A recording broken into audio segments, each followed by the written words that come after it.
If you drink less water when you are traveling to control your bladder, you're actually making it worse. If you go to the bathroom at every single break, just in case, every chance you can get, you're making it worse. And if you think travel just makes your bladder do this and there is nothing you can do about it, I want you to keep watching. That one I really need to correct. Today, I'm breaking down why bladder urgency gets so much worse when you're away from home and the three things that actually fix it. Let's talk about it. You know that thing where you walk into a new place, a hotel lobby, a conference center, a restaurant, any new place. And before you even sit down, your eyes are already scanning the room for the bathroom. You're already looking, where is the bathroom? Not because you need to go right now, but in your mind, you're just thinking, oh, just in case, I just want to know because I'll have to go anytime. Or maybe you're the person who booked the aisle seat on your last flight and it had nothing to do with legroom. Or you have packed an extra pair of underwear in your carry on just in case. And you really hope no one ever asks why.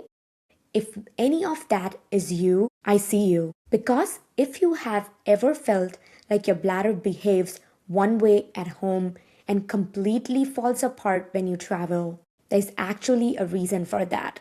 It just does not happen out of blue. And more importantly, there are always ways to fix it.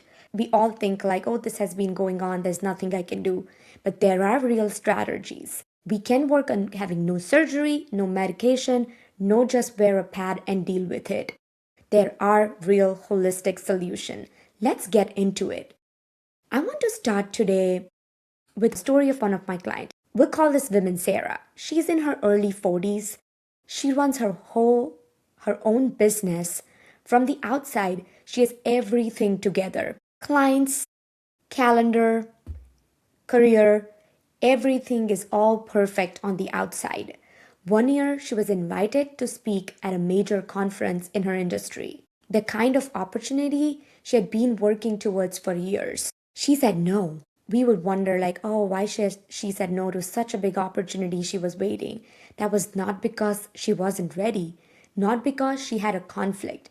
She said no because she didn't trust her body to hold it together on stage for 40 minutes. She told me this months later when she started working with me, and she tried to laugh it off. But I could see it. That decision hurt her.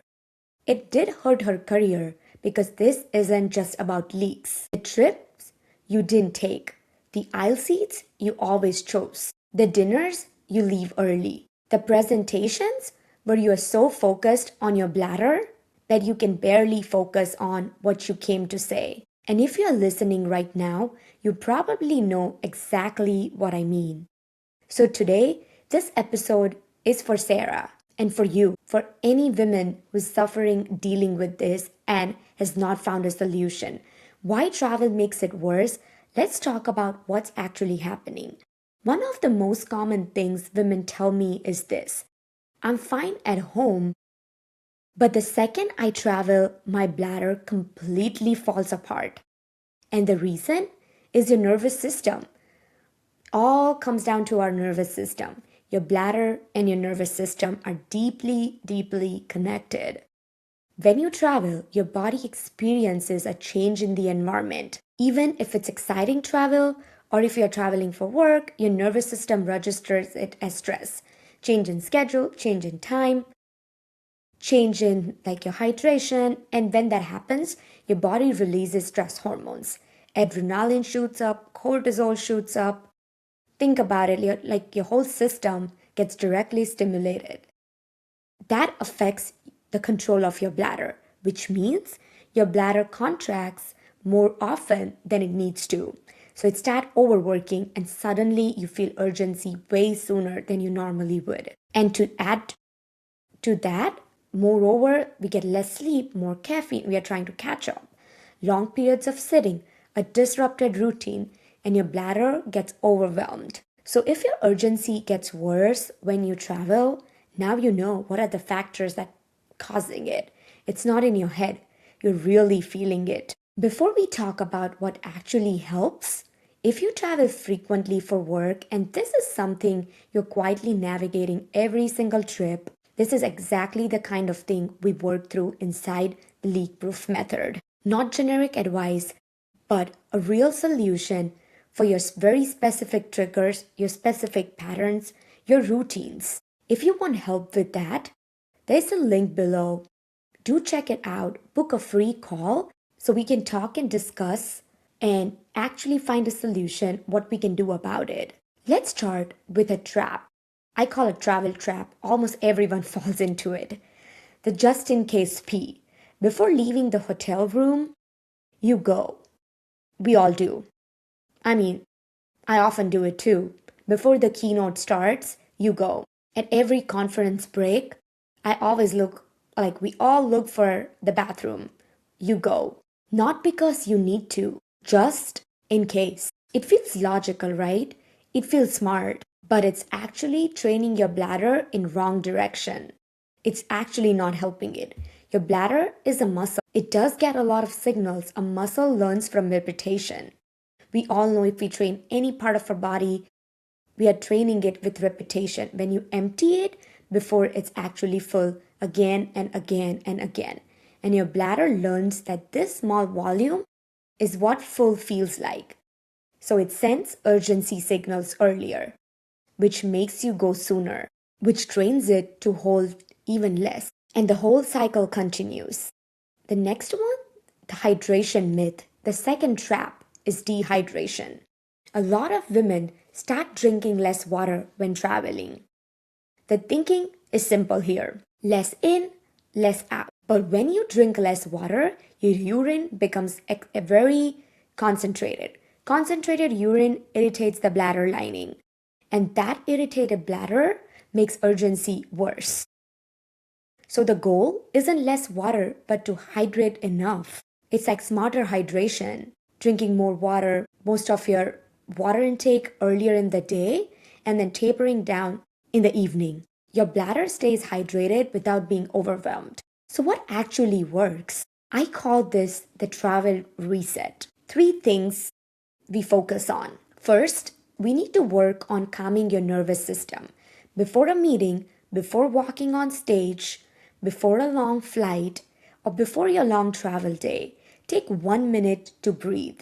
Focus on your deep belly breathing. Deep inhale, 4 counts in, hold it for 4 counts, 4 counts out, slow exhale.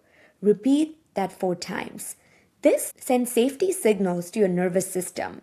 And when your nervous system calms down, your bladder does calm down too. Second, we need to learn to surf the urge. That sudden urgency wave is not an emergency. It's a bladder spasm. Your bladder is just overworking, I would say like overacting. And like a wave, it peaks and then it fades. When it hits, you pause. You don't rush. You don't follow that signal. Do 3 to 5 quick pelvic floor squeezes. Need to distract. Fast contraction, squeeze, release, squeeze, release. So it's like trying to train it to not rush to the bathroom. This sends a signal to your bladder to settle down. Then breathe. Let the wave pass. Then walk calmly to the bathroom. Third, create a predictable routine. Predictability is very important for your bladder. Your bladder loves consistency.